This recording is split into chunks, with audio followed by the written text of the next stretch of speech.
Hello and welcome to the Financial Wellness Hour. I am your host, Hirsch Serman, and I'm thrilled to have you join us today on WGSN-DB, the Going Solo Network.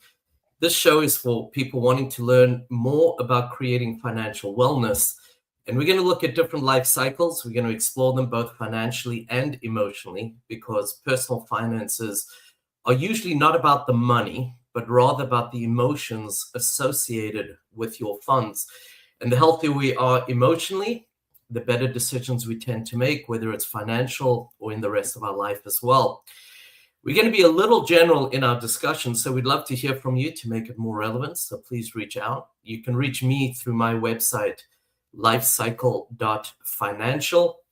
Again, that's lifecycle.financial, or you can find us on pretty much every platform that has a podcast. So you can leave your comments, your questions. We'd love to hear from you.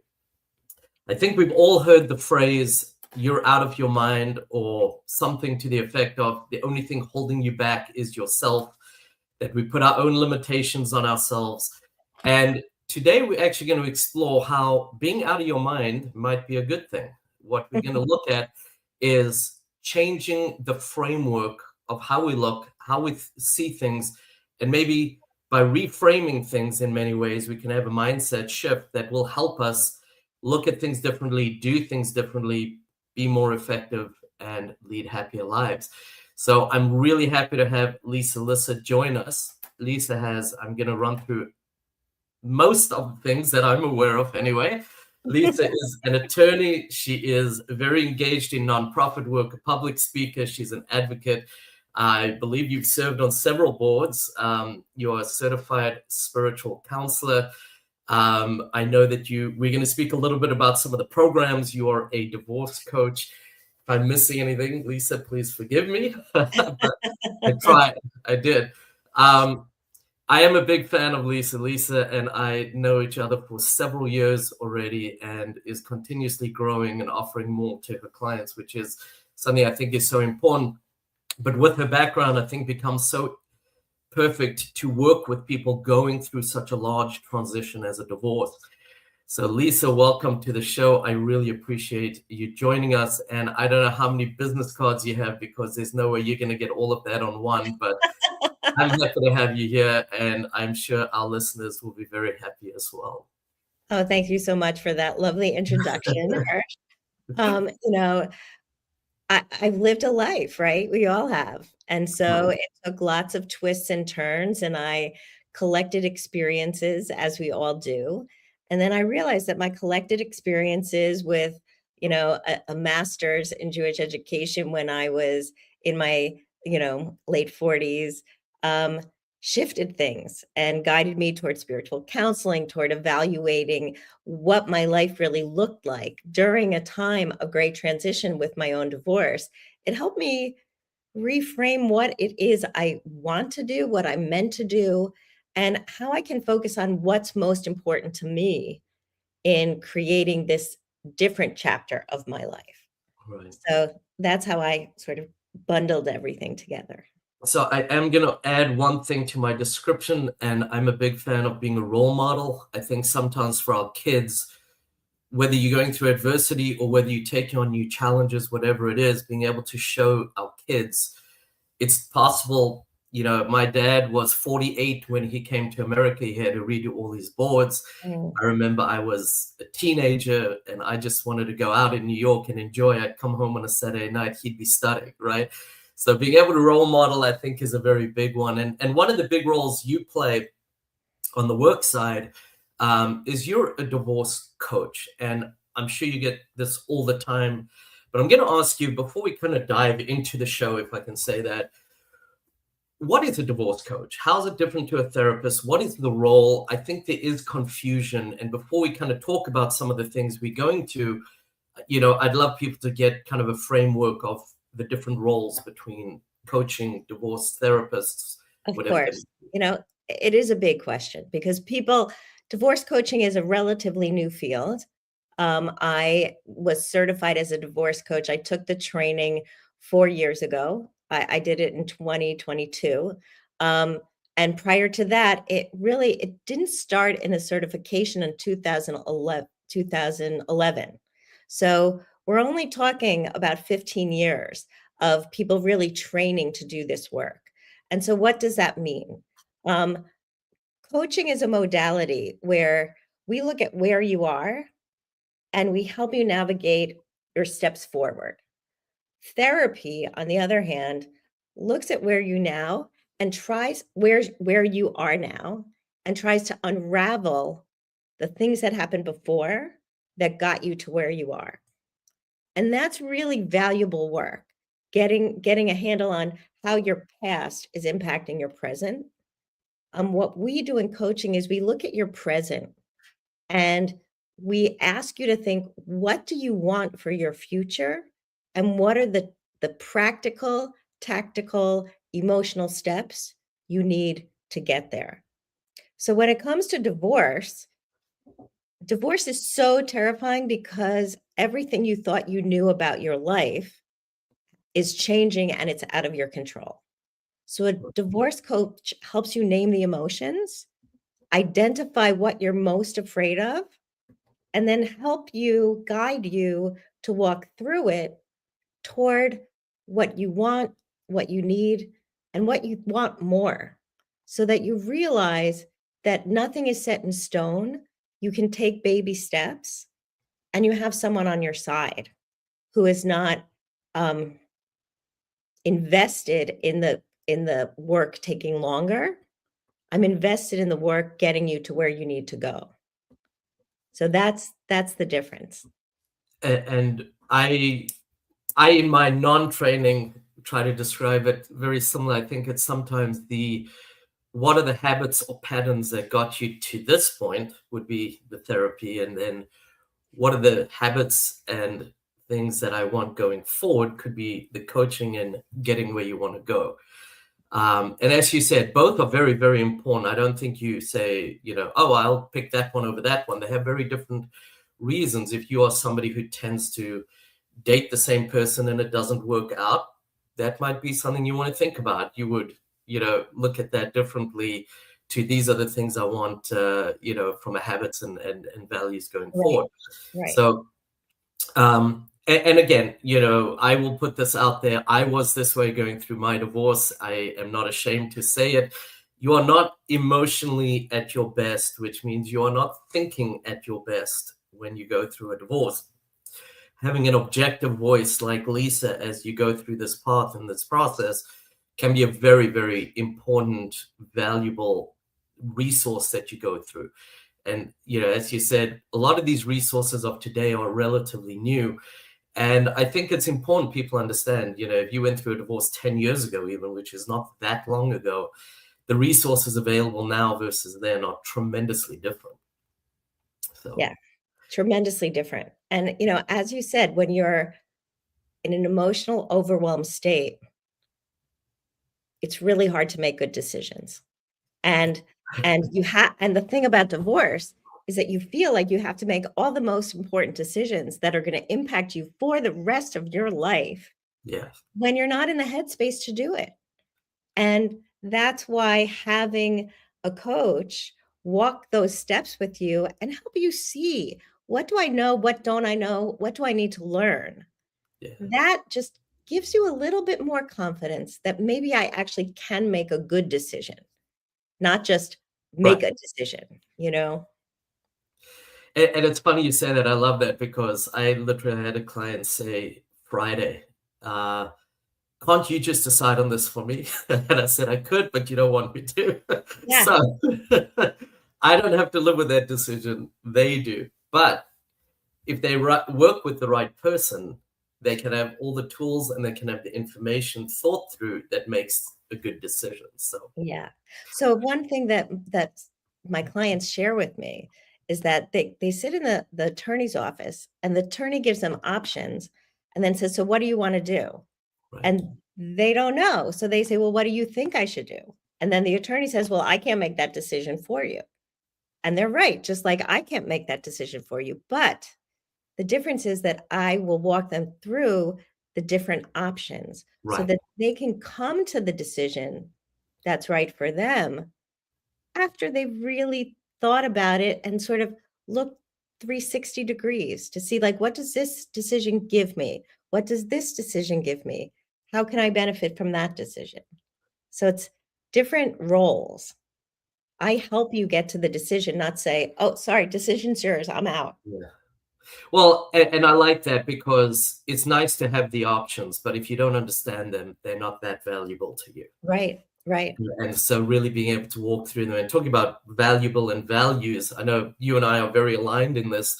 We've had many conversations, but talk a little bit about, if you would, why is it so important for people to start or begin from their values and their priorities? So I always work with my clients starting with values. I had a new client today, and I asked her, what's most valuable to you? What do you value the most? The reason it's important to start there is because we don't always articulate our values. We think we just know them. Right. But when we start digging a little bit deeper and looking at what is actually most important to me, that can become a grounding force for you. If you value peace and you're with a really competitive person, argumentative person, you're not getting your peace. So we look then at, like, okay, I'm wearing my armor. I want peace. I'm going to try and get there. What are the steps I need to take? Does arguing with this person give me my value? Does it give me my peace? Or does doing it a little bit differently get me what I need? And so that's part of it. My client today, she said that she really she values family first. And what we came down to, drilling down, well, what does it mean, family first? Well, I have to take care of everybody. So you value caretaking. Okay, why do you value caretaking? Well, I want everyone to be happy. So again, now we got down 3 different levels. And so what's so important about being happy? I need people to feel safe. So the value is safety. And so now we have something that, I need safety. I'm going to sit in my power, which is safety. So there's a lot that it took to get there. But once you sort of really drill down, you start to recognize, and that value of safety, that's an important value. It's not nothing. Yeah. Every time my partner diminishes me or demeans me for what I value, he's making me doubt it. So let me sit in my value and recognize that that is valuable. And so am I. Yeah, and I'm just writing down here, know your value, but also know what are your values. And those are a little bit different. And, when I was in corporate America, I was doing this kind of process management course. And the guy said, if you ever want to get to a root idea of anything, then ask the question why 5 times. Yeah. Somebody says something, you say why. By the 5th time, you'll get to the bottom line as to what is the real reason behind that starting point, if you want to call it that. And as I said, you and I are very aligned. I always try to create a values-based approach from the financial side, understanding your values and understanding what your spouse's values are, because sometimes that in itself can create where the hard conversations or negotiations are going to be. But also, can we use something strategically that, I think I've shared this with you before, when I did that, we got to debt for the spouse, not my client. My client said, oh my gosh, he's terrified of debt. And she said when he was young, his parents been bankrupt. He used to eat in food kitchens and was a rough situation. And he never wanted to get to that again. So even though he was making a very good wage, still had that fear from when he was young. And we used that fear of debt and the debt that had amassed because of the divorce to our advantage, to be able to take all the debt, but ask for way more than half of that debt in return. So he didn't carry any debt. Without flinching, he said yes. And it was an enormous win for my client. So definitely understanding yours, but I think sometimes understanding your spouse's and being able to work through both, it becomes so important as well. No, absolutely. And it's about recognizing that whatever you're feeling about your soon to be ex-spouse, they have feelings too, Right. right? And if you can see them as human as opposed to as an object that has to be moved or pushed or pulled apart or destroyed, they're a person. Sometimes we don't want to feel because we're empathetic and that would be hard for us. But when you can step into their fear and Yeah. alleviate their fear or acknowledge their vulnerability in a way that doesn't make them feel worse, that actually gives you power in the Right. dynamic, which is what you just described. Yeah. No, very true. The other piece to this, I think, in so many ways, is very often you live your life after 10, 20, whatever many years of being married, and you've given yourself over to the coupleship. You've given yourself over to the kids, like you said with your client earlier today, right? I want to take care of everyone, etc. They never really said anything about themselves. I didn't hear it anyway. It might have come up in the conversation.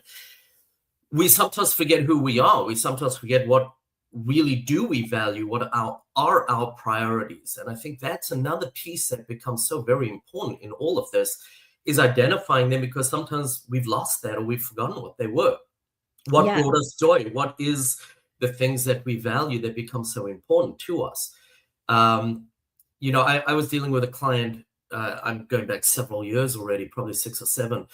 And I remember the client ended up with this eureka revelation that the spouse needed so much attention, but she wanted to give it to the kids more than to him, because he's an adult. They're developing and need the support more than he does.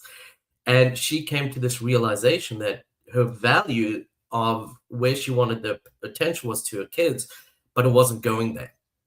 And she was feeling very unfulfilled in a lot of that because she wasn't living her values. So I guess that leads into a really good question, is how does talking about values shift the energy so people can really move from kind of anxiety or unclarity to clarity? How does this help people remember who they are? So that's a great question, Hirsch. Very rarely do we do a values check-in for ourselves. And as you said, when you are asked the question directly, what are your top values? You have to actually dig deep Yeah. and remember who you are and what's important. When you say, I value family and I want to keep the family together, if you were always looking at your kids and taking care of your kids, which then stopped you from ever turning and looking at your spouse, then you only valued part of your family. Right. And in order to do that well, you felt you had to neglect another part. So even getting the awareness that maybe in your effort to sustain that value, you neglected a different value, getting that awareness is like an aha moment. And if you can share that and come clean in a way and say, look, you know how much I value family and I try to keep everything together. And that is my why. But in my effort to do that, I didn't really look back at you. And I'm sorry that happened. Let's try to work that out so we both get what we need. That shifts the whole energy in the room. And when my clients have the awareness that in their effort to be who they wanted to be, they let go of part of who they were. It's not that it was all about their spouse, Right. but they weren't really themselves to the best of their ability. And sometimes when you even realize that's happening as you're going through life, you resent the person that you're not taking care of, because looking at them reminds you that you're actually not fulfilling something that you really wanted to do. And that's sort of an interesting awareness that can help you actually recognize maybe that was part of how we got to where we are now. So So I think that is incredibly powerful. I think anyone listening, I'm going to give you about 30 seconds to think about that, because we got to go to a break. So, Lisa, before we do, how can people get in touch with you? And Sure. You can find me. You can find me at www.lzlcoaching.com. Those are my initials. LZL. Z is my maiden name. Or you could email me, lisa@lzlcoaching.com. I encourage people to go to the website, reach out to Lisa, and we will be back in about 30 seconds.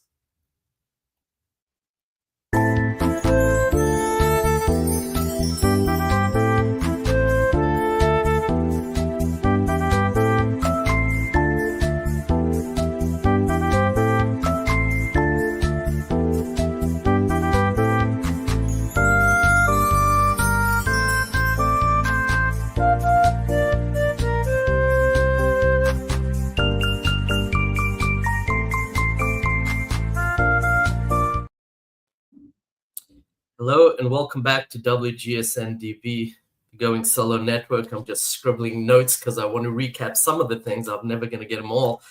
Our guest today is Lisa Lisser, and one of the major things we're looking at and thinking through is, can we do a mindset change? How will that help us? And a little bit of how do we do that? Because that's not easy, especially once we've created a habit. It's not always so easy to change it. We did speak. You shared a little bit about your background, how you got to where you are. We spoke a little bit about coaching versus therapy and the importance of potentially using both, but obviously using the right people for the right, for the right function or the right task. We spoke a little bit about options and understanding them and the depth of understanding them. If you're given options, you can do A, B, or C. You should explore those, get a little bit of understanding and depth to them, not on the superficial level, because we do kind of only get one chance to go through this, process of divorce, and making sure we understand it, know our rights, our responsibility, our options are all important. We spoke a lot about values and acting and the way that the values come out in a marriage, or maybe they don't come out through the marriage, I think is another thing for people to ponder. Spoke about knowing the value, not just our values and what are our priorities, but our value as in who we are and the value that we bring. And sometimes that is difficult. There are marriages where, unfortunately, somebody is constantly put down or not valued, and they believe that, as opposed to really saying, well, they saw something in me, there must be a value, right? And I loved the end of it, the end of the first section anyway, about sometimes when you don't live your values, whether it's conscious or subconscious, you kind of know it.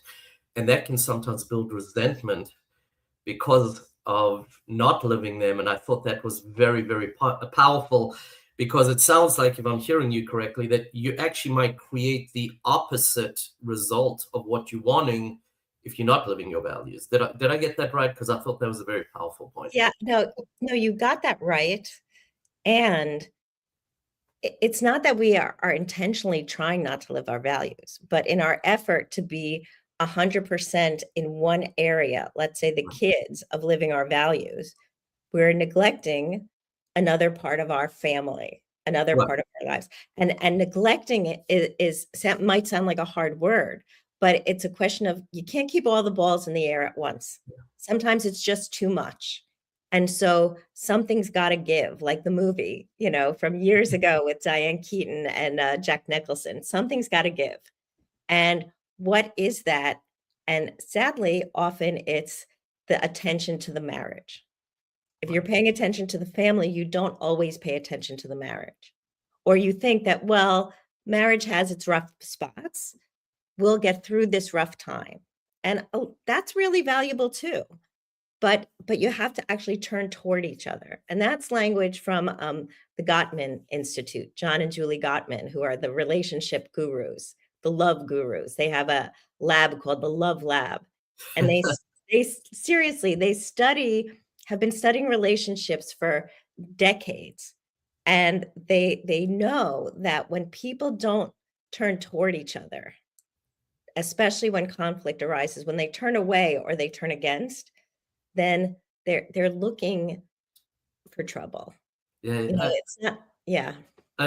If I remember correctly, and I could be off on the time frame, but when they're looking and observing a couple, I believe within 15 to 20 minutes, they can say whether the relationship will work or not, Yeah. which is pretty amazing when you think about it.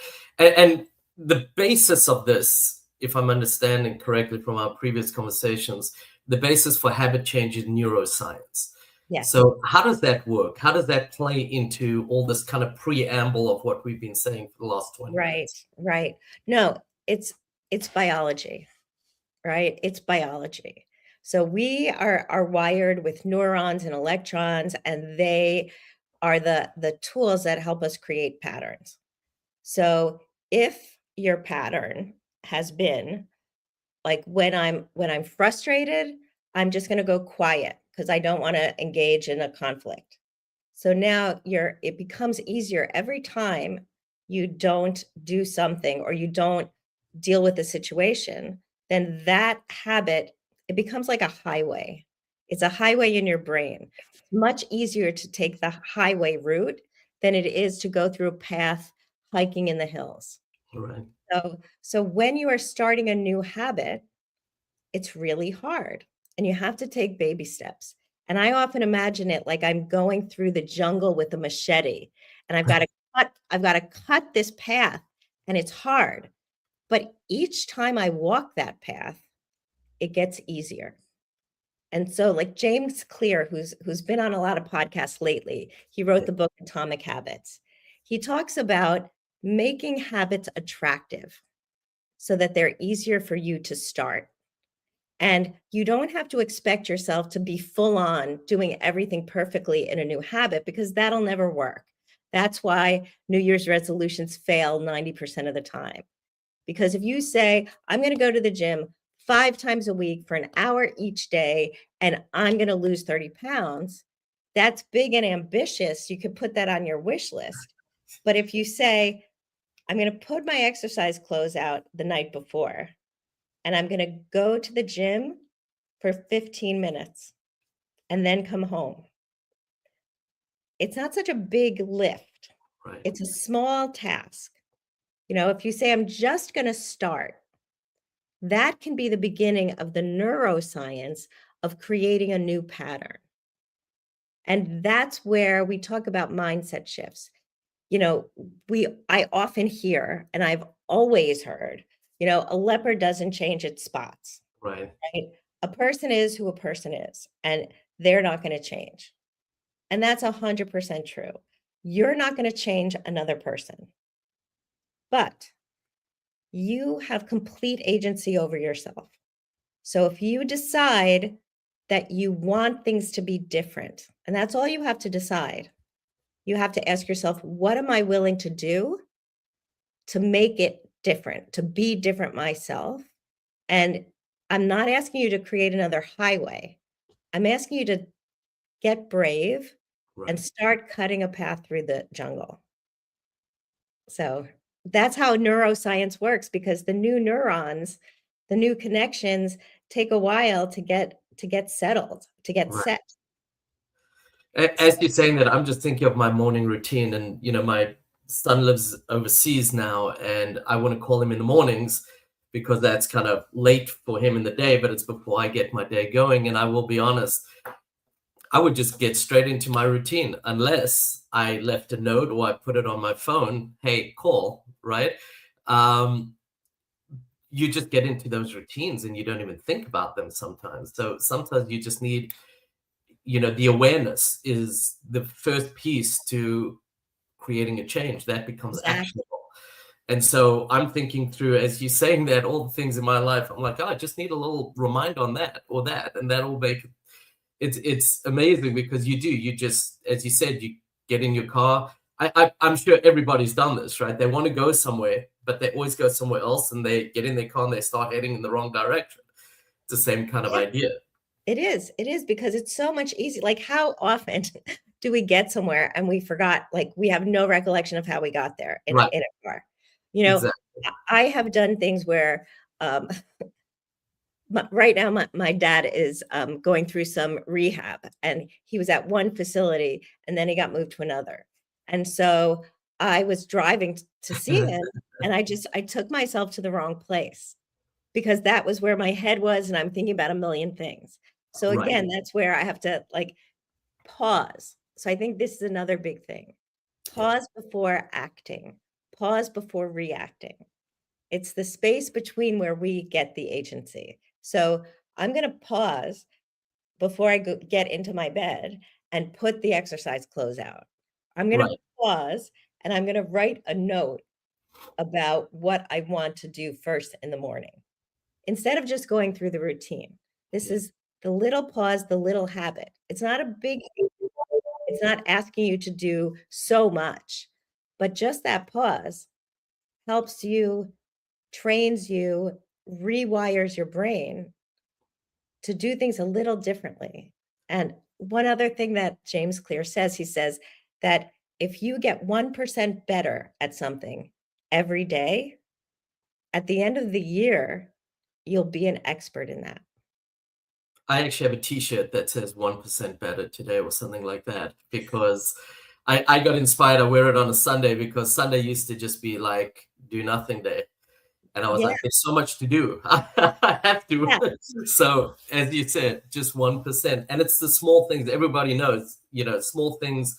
The big things, as you said, they're not really sustainable in the same way. But little changes add up to very big impact. And I think I got 10 more questions I could ask you on this, but we do have to start wrapping up. But there is another piece, and I think it plays into this as well, is I know that you've been certified in the BH2O process. Right. I'm going to set it up a little bit because I think it follows so much in what we're talking about. We do have to change the way we do this, because basically if we have been co-parenting, and so many people call it co-parenting after you divorce, but you're really supposed to be co-parenting all the way through your marriage while you have kids as well. So it hasn't maybe been that you are on the same page always. So how does this process and being child-centered help with that co-parenting process? Yeah. So it's all connected, right? BEH2O is based in neuroscience, because it's training us to start with our why, with our values. What's most important? We want our kids to feel safe and secure. We probably are in alignment on that one value. We're not in alignment in how to get there or what that looks like. So, but if every time we have a conflict, we're like, wait, we want our kids to feel safe and secure. Having parents who fight all the time doesn't help our kids feel safe and secure. So what can I do? How can I trade judgment for curiosity to get in a different mindset? So I look at my co-parent as someone that I share things with instead of someone that I'm competing with, or that I have to get to do things my way, right? When we're looking at our co-parent like they're an object, then we're just trying to push them. But if we recognize that we are in alignment, we both love our kids, then they're a human. And we have to appeal to them on a human basis. So we understand the science, the neuroscience, that small shifts can make big change.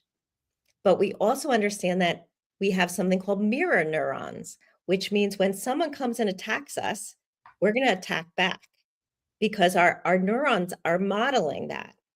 And that's, again, where we take the pause.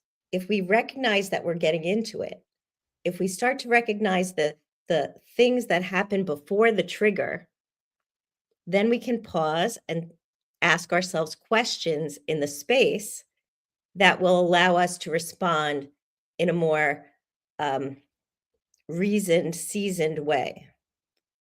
Very often with our co-parent, we're angry at them, we're triggered by them, we're afraid of them, we don't feel safe around them. And so we armor up in a way that prevents us from interacting healthfully or healthily.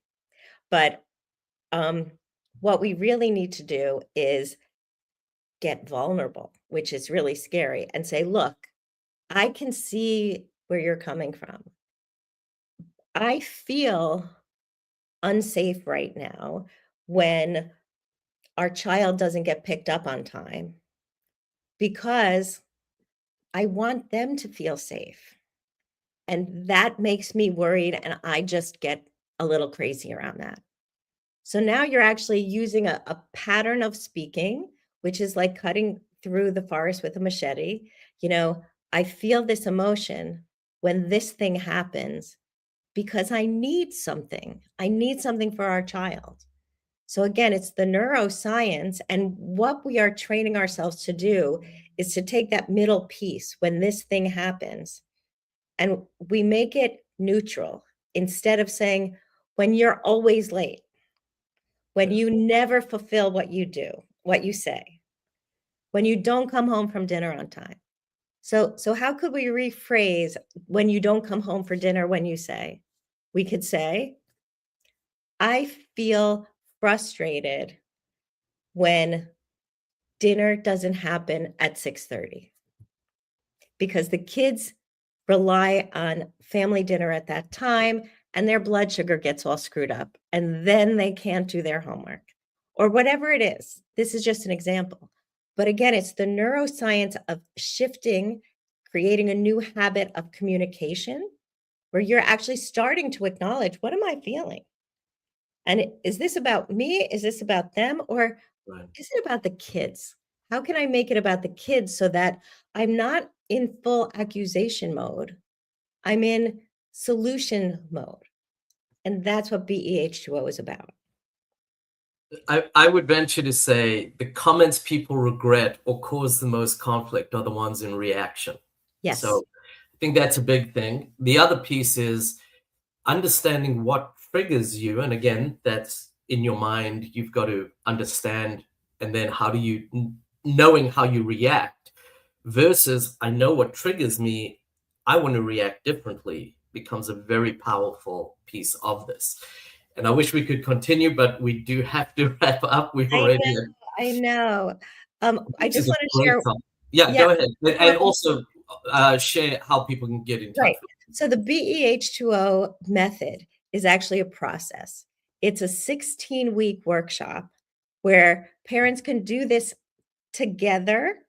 But, if you're afraid of being in the same space or you're concerned, we do this virtually. But and if you look at 16 weeks and say, oh my God, that's so long. So a couple of things, it takes a while for a habit to stick. So I can't say we're going to, an hour and a half of co-parenting training, you'll be fixed. That's not how it works. That's how a lot of states do it. Like in New Jersey, you do an hour and a half co-parenting and then you've done the tour. But this takes a long time. Yeah, it's not that easy. And think about it. It's a semester of your life that is designed to set you up for success for the rest of your life. Yeah, 4 months for 40 years, it's kind of worth it. Yeah, it's kind of worth it.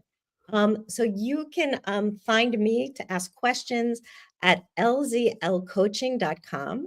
And I do a 30-minute complimentary consult. You can ask about any of it, about the difference between a therapist and a therapist and a lawyer, or coach and a lawyer, and how to get engaged in building a system of communication through the BEH2O process. So, and you may be thinking, I'll never get my co-parent to do it. That's okay. This is about what you change in yourself to make you feel more in control, more aligned with your values. And that's like how we start, but that's also how we end. You'll be in alignment with your values. Well, I also think that sometimes the only way we can make somebody else change is by changing ourselves. If we always react, it's not going to change in any way.